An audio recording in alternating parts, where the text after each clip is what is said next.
guys out. At one point I just thought older guys seemed a little complacent, so I was pretty harsh with them on maybe they'd been here too long and getting too comfortable, and they're my dearest of like brothers almost, but at some point I think maybe it was just getting to be a little bit too comfortable, and they had to push themselves. So I don't know if that had anything. It probably had a little something to do with maybe grabbing their attention, but again, you can grab anybody's attention, but at some point you still have to follow through with your efforts and your commitment, and I think they kind of did that in the second half. Even though we didn't win every game, I still think there was that extra gear we were having mentally for sure. Right.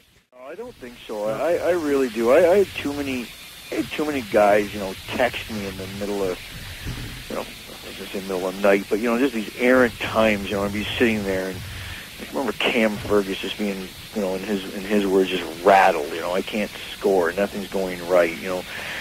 Mark Rancourt saying, school was really tough. You know what I mean? The amount of time, and just say, apologize for kind of not being at the same level. And I think he more meant points wise. Cody Thornton, the same thing. I'm just can't find myself on the ice right now. So they cared. You know what I mean? Right. But again, when the coach hears that sort of stuff, at some point you want to be kind of, you want to be the guy that with the shoulder. But at the same time, with these guys, my history has been, quit your crying. You know what I mean? Right. If you're not going to do it on the ice, then don't take ice time from away a young kid. And at some point you just got to will pucks into the net and get the job done. So, no, I would say cruise is the wrong word. I may say. Maybe weren't mentally tough as they could have been, and had to kind of just gut it out, I guess. Right. Well, I don't really. I mean, I had to watch it. If you asked me to describe the goal, I couldn't have. I didn't see. I didn't really know who scored it. I at one point, I think I just wasn't paying attention. When I say that, I was talking to one of the players or talking to one of the coaches, and all of a sudden, bang, we scored. I remember Rancourt holding onto the puck, and the next thing I knew it was in. Of course, like every big goal that we score, I wait for the referee to say no goal. Right. Something.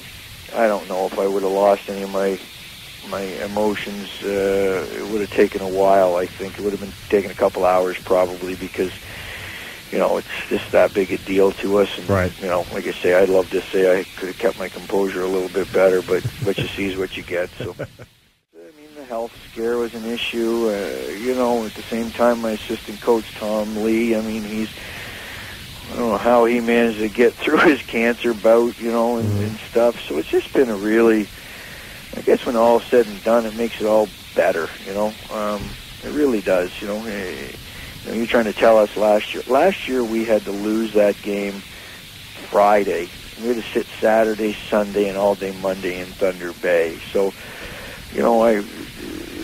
Thunder Bay was something we didn't like. Right. And when we left, we said this city's sacred now. It was so. It's just different. It really is. But I am so much a believer that you have to go through adversity. There's got to be some reason to give you conviction. You don't wake up, have everything good happen to you, and have any conviction in your body and in your mind. You have to be given a bad deck of cards or a bad hand in life to make this stuff work. And I think every championship team or someone that's had something really special happen in their life, unless it's a lottery, has gone through adversity. Mm-hmm. That's what makes you tough. They say if it breaks, it comes your bones, it comes back stronger, and if it doesn't kill you, it makes you stronger, and I believe in that.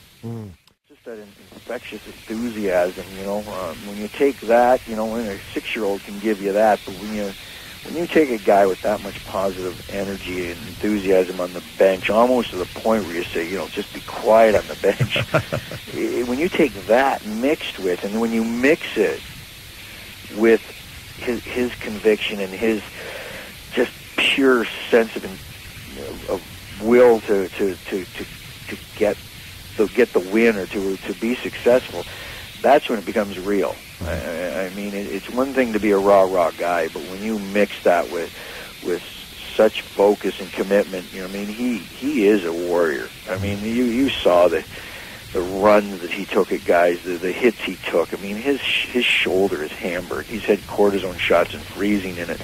He's going to get some surgery at the end of the season, and you look at that, you can't help but be moved by it in some way. It's kind of like watching a Rocky.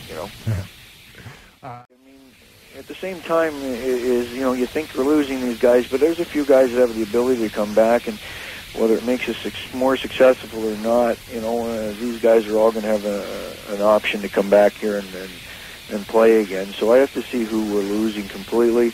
I've got a few commitments already right now that are here, and again, they're not necessarily the creme de la creme of players out there, but they certainly are kids that we want in our program. They're good, honest kids that are going to give us good St. Mary's hockey, and that's what we're looking for. So, we'd like to keep a couple spots open for some higher-end guys, but hopefully it'll tickle somebody's fancy that they're coming to a real good hockey team.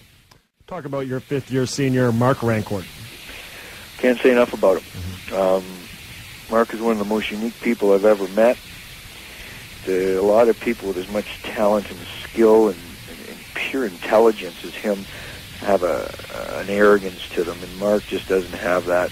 I could never get Mark to lead the way I would have led, which isn't a compliment. I'm more of a guy that would rather, close a door and say my piece and keep it as dressing room talk. Mark has so much more of a professional attitude towards it. Very soft-spoken guy, says his piece, but when he's on the ice, he quietly goes about his business. At one point you think he's a soft hockey player, and then you realize he's a fierce competitor. He's protecting the puck and all the things he does. And he's just got a real composed feeling about him, and very, very smart person. And I think when you hear him have his interviews, you realize he's a very deep, a lot of thought goes into what he says and does. And, he's going to be missed, but he's certainly left an incredible mark. I can't think of an individual who's ever gone to a program in Canada that's ever got as much out of it as he has, and who's given as much. He's won every award. He's won the Nationals now. He's CIS. He's academic awards. Just everything. Mm-hmm. Well, I think it is. I think we have to thank the AUS for, it pushes us every day. Every team we play, every single team we play prepares us for moments like this. I mean, we got humbled by a few teams this year, and, that goes back to the adversity thing.